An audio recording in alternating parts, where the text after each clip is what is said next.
We're talking about Linda Ronstadt. She has sold millions of records, 11 Grammys, traveled the world in an incredible career spanning 4 decades. But now the legendary singer is facing a new and far more daunting challenge.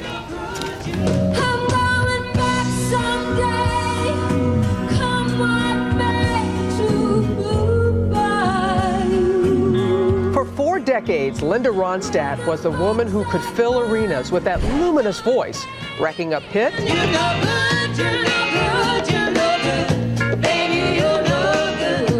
upon hit. Somewhere out there. In all, Ronstadt, one of 4 children born and raised in Arizona, made some 30 albums, scoring 11 Grammy Awards and a slew of Tony and Golden Globe nominations in the process, and making her one of the most sought-after artists with whom to record duets. But I know I love you. In 2009, Ronstadt retired from performing, and this past summer she announced she has Parkinson's disease. The condition means she's unable to do what she's always loved. Now, says the 67-year-old, singing is a thing of the past. Come true.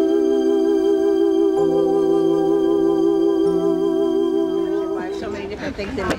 I am enjoying talking to this woman right now. We're thrilled to welcome the one and only Linda Ronstadt. Yes! She has just written, it is a beautiful book, Simple Dreams, a musical memoir which chronicles her life and times during rock's heyday. Hey there, how are you? How's the day going? Yeah? Pretty good. Yeah. Well, it's when you walked in this room, this studio, it just lit up. I'm almost through your book. It's beautifully written, as I said, and the way you talk about your siblings, your mother, music was just always a part of your house. Music was there. You know, I always say that we are in this era. We delegate music and dancing to professionals, and it's a shame. We should all be doing our own singing, our own dancing. You don't have to be famous. You don't have to perform on the stage.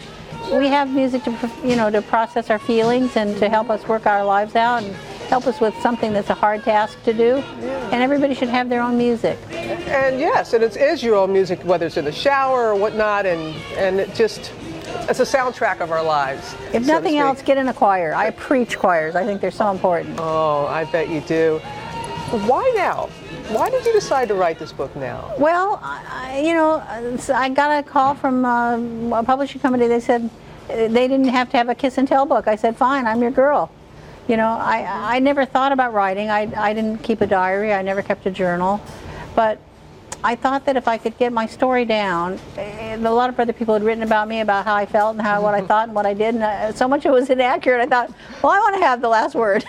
And Simple Dreams. I mean, your life was anything but simple, but yet I love the title of it. Well, the dream was fairly simple. I wanted to sing. When I was a little girl, I didn't want to be famous. I didn't want to be a star. I didn't think of any of that stuff. I just wanted to sing. I loved to sing.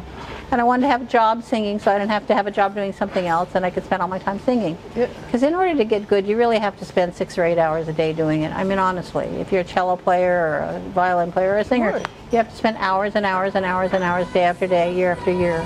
No, it took me about 10 years to learn to sing, even after I was a professional. What do you mean it took you 10 years to sing? It took me 10 years till I felt like I really had some control of my instrument, and I could deliberately do what I wanted to do.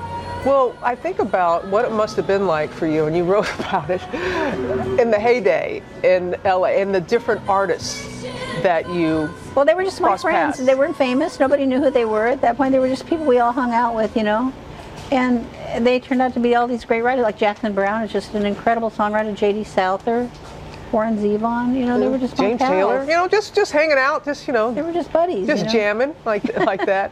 But I love how you talk about them. And one thing that is not in the book, and people have to realize, you don't talk about Parkinson's disease because you didn't find out until you were doing the acknowledgments. Yeah, I didn't have a confirmed diagnosis. I was kind of working on the acknowledgments, and I went to a neurologist and said, I think you have this. But he actually said it to me in a way where I said, he knows I have this, But they can't tell you. They have to wait for 6 months to confirm it. And how is life for you now? Well, it's different. It's a very different process. But, you just figure something's going to get you. I'm 67, that I got this far. I think I'm lucky. And I've had a good long life, and something's, I'm going to get you. And you've added such richness to all of our lives, Linda. And thinking of your music, what do you think your message is now, where you are in your life, and people picking up and reading about your life story? Well, I think, you know, I always say when young singers come to ask me what to do, I say be prepared. Read as widely as you can. Go to museums, look at visual art, look at every kind of art, listen to every different kind of music. Because everything you listen to, everything you see, everything you hear is going to affect what your art is. I just can't help. We're just sitting here. We've been looking and listening to you all morning long. Oh, the midnight special. that takes us back. Linda, thank you for sharing. Thank you for sharing. For having me. I appreciate it. It's a beautiful read, and you really. It's your story, and you've told it so incredibly well, and it's still. Put it in my bed on my laptop. Well, we wish you all the very best going forward, and you're always welcomed here. Linda's memoir, Simple Dreams, available in stores right now. Great to see you.